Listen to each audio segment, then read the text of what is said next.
सरकार, शिवाजी की फौज शहर की ओर बढ़ रही है। आपल्या हातातील दुर्बिणीला डोळ्यांच्या पासून दूर नेत मुल्ला फजल हसत म्हणाला, आमीन खान आणि मुल्ला फजल किल्ल्याच्या परकोटावरून केव्हापासून छत्रपती शिवाजी राजांच्या छावणीकडे लक्ष ठेवून होते। छत्रपती शिवाजी राजांची हत्या केल्यावर प्रतिशोधाच्या ज्वाळेत पणपणत शहरात घुसणाऱ्या राजांच्या फौजेवर बेधुंतपणे तोफांचा मारा करण्यासाठी ते सज्ज होते। तोफखाना प्रमुख निव्वळ त्यांच्या इशाऱ्याच्या प्रतीक्षेत होता। मुल्लाच्या वाक्याने आमीन खानाच्या चेहऱ्यावर आनंदाच्या छटा उमटल्या। तो उत्साहात ओरडला, ए होईना बाग, बहुत बढिया। तो काहीसा विचित्र हसला।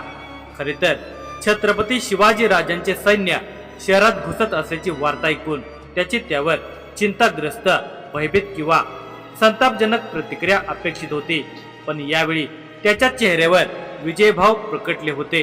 त्याचे डोळे आनंदाने चमकले होते।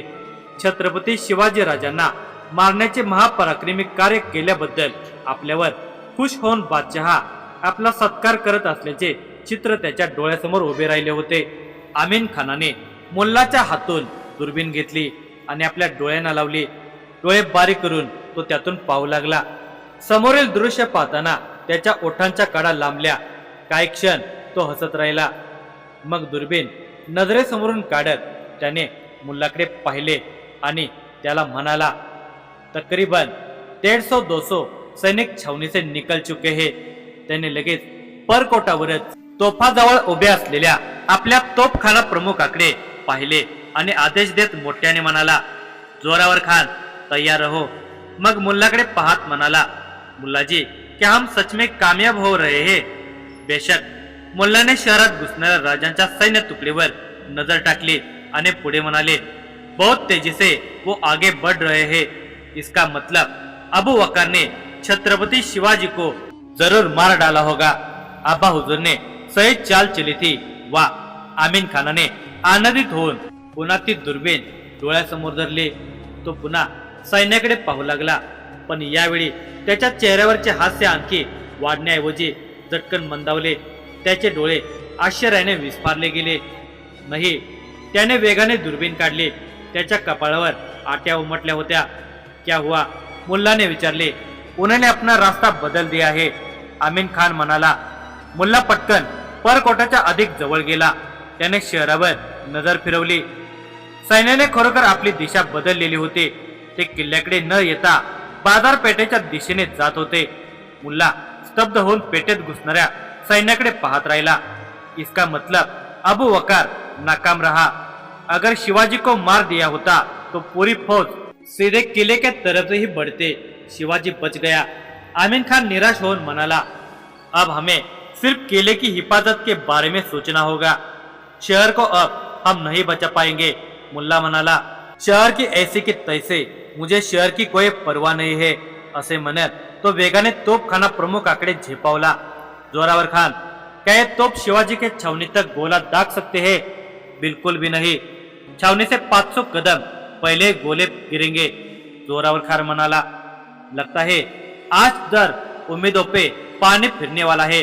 निराश होऊन त्याने मुठ तोपेवर आदळली, पण लगेच त्याच्या डोक्यात काहीतरी कल्पना प्रकटली। तो पुन्हा परकोटाच्या कटाऱ्याकडे झुकला। किल्ल्याकडे येणाऱ्या रस्त्याकडे पाहत तो तोफखाना प्रमुखाला म्हणाला, दाग दो तोप, किले की तरफ आने वाले रास्ते बंद कर दो। लेकिन हुजूर, इससे अपने लोगों का नुकसान होगा। वो पूरा इलाका घनी आबादी वाला है। जोरावर खान म्हणाला, बस आप हुक्म की तालीम करो। तो संतापात ओरडला, जी सरकार। जोरावर खानाने मशाल हाती घेतली आणि 2 सैनिकांना तोफेचे तोंड निशाण्याकडे वळवायला सांगितले। एका सैनिकाने तोफेत गोळा ढकलला। मग जोरावर खानाने एक मोठा श्वास घेऊन हातातल्या मशालीने तोफेची वात पेटवली। एक जोरदार आवाज झाला आणि तोफ गोळा हवेत उडाला। तो पेटतच किल्ल्याकडे येणाऱ्या वाटेवर आदळला। मोठा आवाज करत तिथल्या इमारती रस्त्यावर कोसळल्या। त्या तेवढ्या परिसरामध्ये धुळीचे लोट पसरले। बरेच लोक त्या इमारतींच्या ढिगाऱ्याखाली दाबले गेले।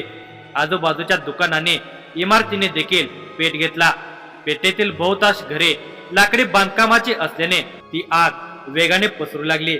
सुरतेत सर्वदूर धावपळ सुरू झाली. लोक आपल्या शासकापासून आपला जीव वाचवण्यासाठी आपली घरे सोडून धावू लागले. आमीन खान मात्र किल्ल्याकडे येणारा प्रमुख रस्ता बंद झाल्याने खुश झालेला होता. शाबास जोरावर खान, त्याने आपल्या तोफखाना प्रमुखाचे पाठ थोपटून कौतुक केले. किती हा निर्दयीपणा! आपल्याच निरपराध जनतेच्या जीवावर उठले आहेत हे मोगल. आकाशाकडे झेपावणाऱ्या आगीच्या ज्वाळांकडे पाहत राजे म्हणाले. ते आपल्या छावणीच्या बाहेरून सारे दृश्य पाहत होते. त्यांच्यासोबत परसोजी, नारोजी, संताजी हे सरदार उभे होते. आमीन खानाने निर्दयपणे केलेल्या तोफांच्या हल्ल्यामुळे इमारतींच्या ढिगाऱ्याखाली दाबले गेलेल्या तसेच आगीत होरपळणाऱ्या त्या जीवांच्या आकांताने राजांचे हृदय पिळवटले होते. त्यांनी परसोजी महाडिक या आपल्या सरदाराकडे नजर वळवली. नेताजींच्या अनुपस्थितीत परसोजीवर छावणीची जबाबदारी सोपवण्यात आली होती. परसोजी सगळ्या सरदारांना आदेश द्या. शहरात घुसणारी आपली कोणतीही सैन्य तुकडी किल्ल्याकडे जाता कामा नये. आपल्याला सुरतेच्या रयतेवर युद्ध थोपवायचे नाही. आपले सैन्य किल्ल्याकडे न वळल्यास किल्ल्यातून तोफांचा मारा होणार नाही. परिणामी सुरतेत जीवितहानी होणार नाही. हा राजांचा विचार होता. खरे तर सुरतेच्या जनतेच्या जीवाच्या संरक्षणाची जबाबदारी इनायत खान आणि आमीन खानाची होती. परंतु शत्रू मुलखातल्या रयतेचे रक्षण देखील राजेच करत होते. राजांची 150 स्वारांची पहिली तुकडी केव्हाची सुरत लुटायला निघाली होती. त्या तुकडीचे नेतृत्व नाईक अर्थात गणपतराव आणि नेताजी पालकर करत होते.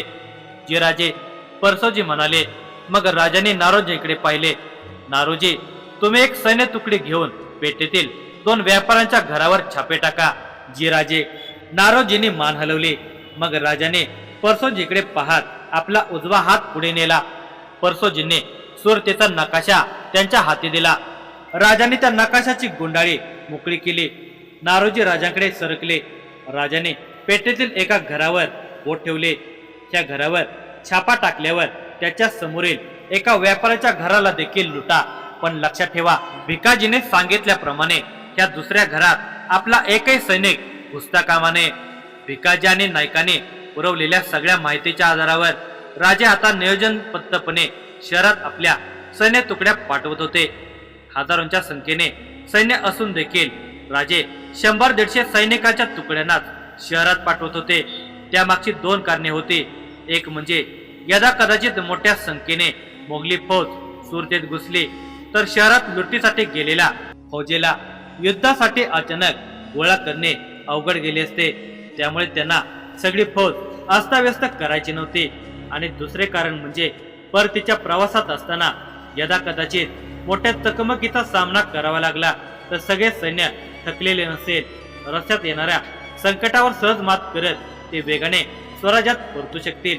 अगदी राजगडावर पोहोचण्यापर्यंतची अचूक योजना राजाने आखून ठेवलेली होती. ते तितक्या संयमाने त्या योजनांची अंमलबजावणी देखील करत होते.